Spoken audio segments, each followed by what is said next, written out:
2014년 8월 18일 저녁 11시 시골 고향에 있는 남편은 천진에 돈 벌러 간 아내가 잘 지내고 있는지 궁금해 전화를 했습니다. 그러나 아내가 전화를 받자마자 비명소리를 지르다 전화를 끊어버렸습니다.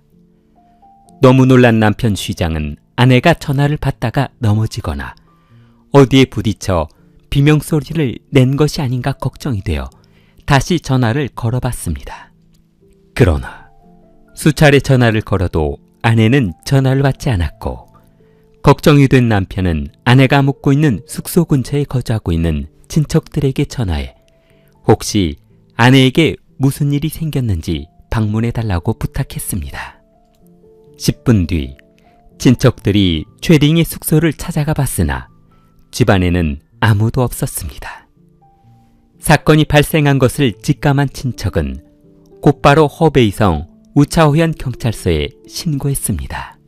잠시 후 경찰이 도착해 집안에 들어가 봤으나 방 안에는 텔레비전도 켜져 있었고 전등불도 켜 있었습니다. 그런데 이상하게 사람은 보이지 않아 근처를 수색해보기로 했습니다. 집 뒷뜰을 수색하던 경찰은 어설프게 흙으로 덮여 풀숲에 튀어나온 사람 손바닥 같은 것을 발견하고 그것을 끄집어내기 위해 삽으로 파보았습니다. 그곳에는 발가벗은 한 여성이 묻혀 있었습니다. 그녀는 이미 사망한 상태였는데 목에는 자상이 있었고 압박근도 있었습니다. 그리고 코에서도 피가 났는데 살인범은 아마도 무엇인가로 그녀의 목을 먼저 졸라 질식시킨 후 칼을 휘둘러 살해한 것 같았습니다.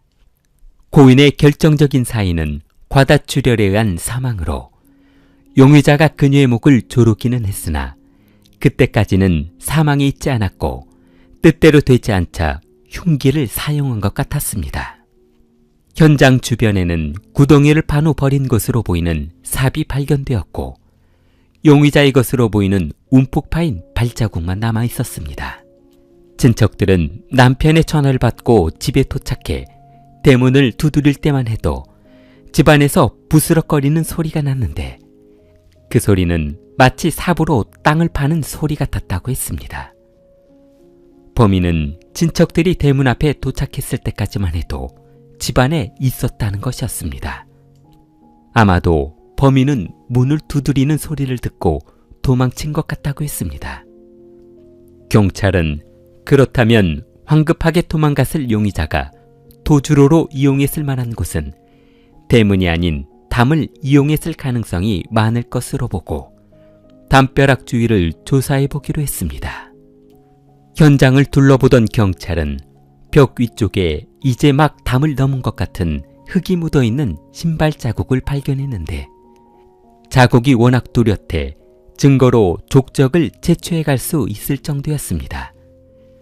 경찰은 최링의 침실에 들어가 증거가 될 만한 것을 찾아봤는데 침대 위에는 속옷이 그대로 놓여져 있어 그녀가 막 잠에 들려고 할 때 사건이 발생했을 것으로 생각했습니다. 그리고 침대 이불은 아주 어지럽게 흩어져 있었는데 어떻게 된 영문인지 이불 위에는 분산된 혈흔 자국이 남아 있었습니다. 용의자는 아마 최링을 침대 위에서 1차로 범행한 후 다른 곳으로 장소를 바꿔 2차 범행을 했을 것으로 보았습니다. 침대 위에서 전선줄 같은 것으로 목을 조를 때 코로 나온 혈흔이 이불 위로 튀었을 가능성도 배제하지 않았습니다. 방안을 조사하던 경찰은 한쪽 구석에서 범행에 사용했을 것으로 예상되는 핸드폰 충전기를 발견하고 증거로 확보했습니다. 충전 코드에 충전기는 꼽혀 있었으나 충전 케이블이 보이지 않았기 때문이었습니다. 케이블선을 찾기 위해 뒷뜰을 수색하던 경찰은 그곳에서 범행에 사용한 케이블을 찾아냈습니다. 그런데 보통 이런 여성 범죄 사건이라면 여성 폭행 후 살해했을 것으로 생각했으나 부검 결과 그녀는 여성 폭행을 당하지 않은 것으로 밝혀졌습니다. 집안의 물건이 난장판이 되어 있고 여성이 반항한 흔적으로 보아 원한에 의한 사건보다는 강도 사건이 틀림없었습니다. 그런데 사건을 조사하던 경찰은 침대 아래에서 이해할 수 없는 물건을 발견했습니다. 이불이 깔려 있었습니다. 침대 아래 이불이 깔려 있는 이런 현장을 처음 보게 된 경찰은 그렇다면 범인이 아마도 집주인보다 미리 방 안에 들어와 차가운 바닥에 누워있다가 참지 못하고 이불을 깐 뒤 다시 누워서 범행 대상을 기다린 것이라고 판단했습니다. 경찰은 현장에서 발견된 신발 자국을 토대로 용의자를 조사한 결과 범인은 1m 60 정도 되는 키에 몸무게는 60kg 전후가 될 것으로 예상했습니다. 탈출로를 둘러보던 경찰은 대문에는 친척들이 있어 불가능했고 좌우로 옆집은 건물이 밀착되어 넘어갈 수 없으니 뒷담이 아니고서는 도주가 불가능해 보였습니다. 담 뒤쪽을 수색하던 경찰은 철로를 발견하고 경찰견을 투입해 용의자를 추적했습니다. 한참 동안 철로를 따라가던 경찰견은 갑자기 방향을 틀어 풀숲으로 들어갔는데 그곳에는 범인이 버리고 간 것 같은 휴대전화가 파묻혀 있었습니다. 그리고 핸드폰으로부터 멀리 떨어지지 않은 곳에서 노란색 고무장갑을 발견해 증거로 보관해 두었습니다. 그러나 두 물건을 발견한 이후부터는 경찰견이 움직이지 않아 수색을 중단하고 철수해야만 했습니다. 27세 최링은 시내에 있는 호텔에서 종업원으로 일하고 있었습니다.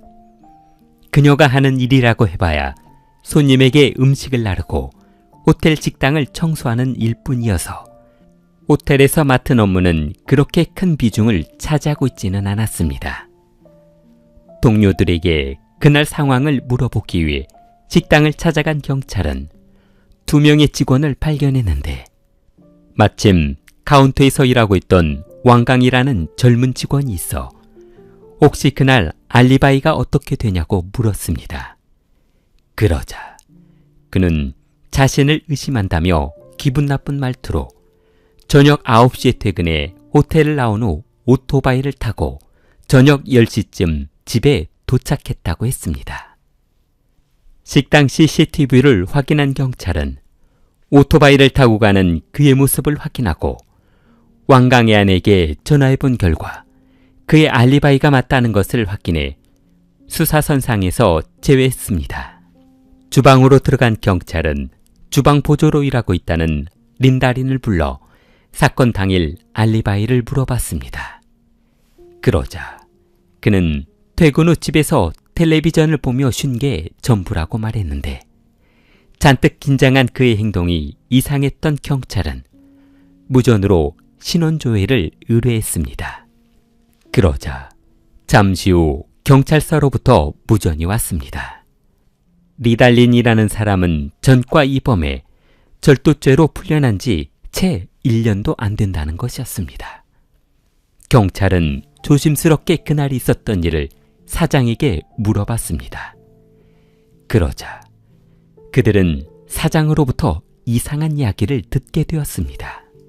최링은 사건 당일 몸이 좋지 않다며 2시간 일찍 퇴근을 했는데 공교롭게도 리달린도 집에 일이 있다며 서너 시간 일찍 퇴근했다는 것이었습니다. 그가 기숙사 숙소로 돌아온 시간은 11시 30분. 퇴근한다며 호텔을 나가 숙소로 돌아오는 시간까지 어디에서 무엇을 했는지 의문이 생기기 시작했습니다.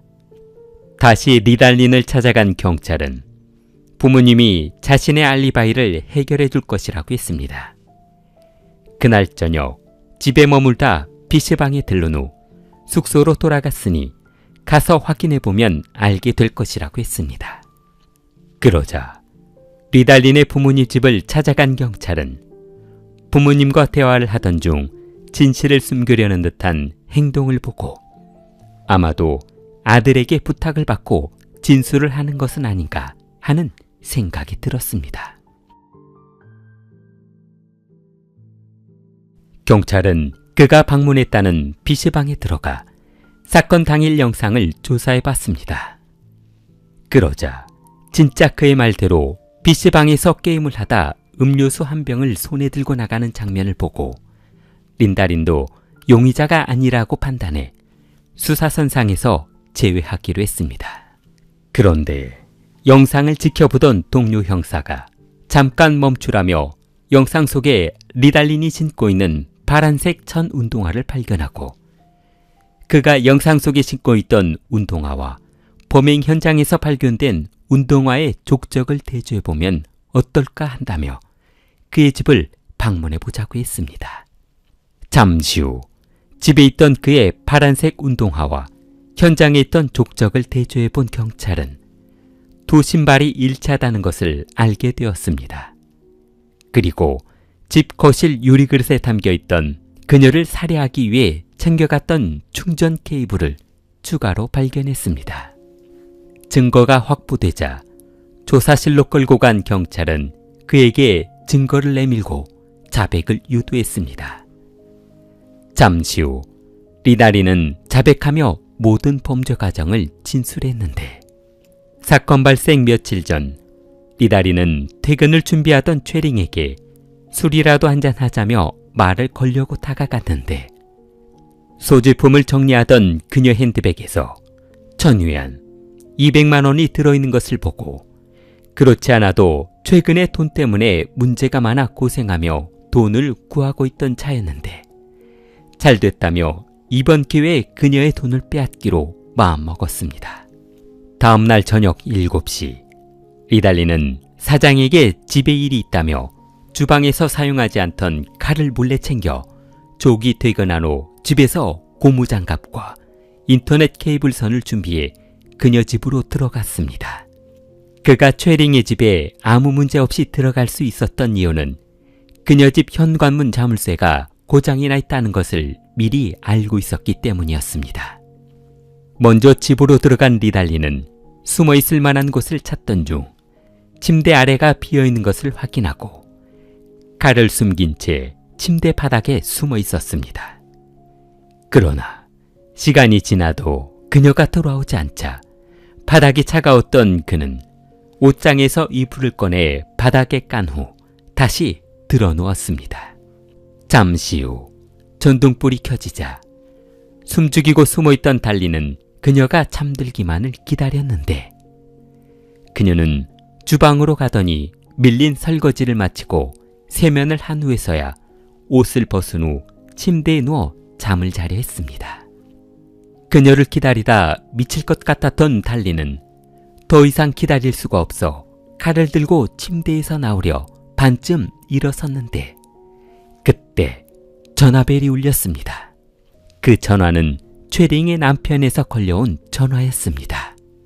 충전기에 꼽아두었던 핸드폰이 울리자 전화를 받으러 가던 그녀는 침대 아래서 번쩍이는 눈빛과 마주쳤는데 너무 놀란 그녀는 남편의 전화를 받자마자 비명소리를 지르고 핸드폰을 떨어뜨려 버렸습니다. 침대에서 뛰쳐나온 달리는 충전기를 뽑아 그 줄을 최링의 목에 감아버렸습니다. 자신의 얼굴을 본 그녀를 살려둘 수 없었던 달리는 뒤뜰로 끌고 가 준비해간 칼로 그녀의 목을 향해 휘둘렀습니다. 그는 범행 도구로 사용한 칼을 마당에 있는 아궁이 속에 집어던진 후 도주했습니다. 도박빚에 시달리던 리달린은 사채업자의 독촉에 시달려 어쩔 수 없는 선택을 했다고 했습니다. 호베이성 법원은 리달린에게 사형을 선고했습니다. 킬리를 사랑하는 마음을 좋아요와 구독으로 표현해보세요. 킬리였습니다.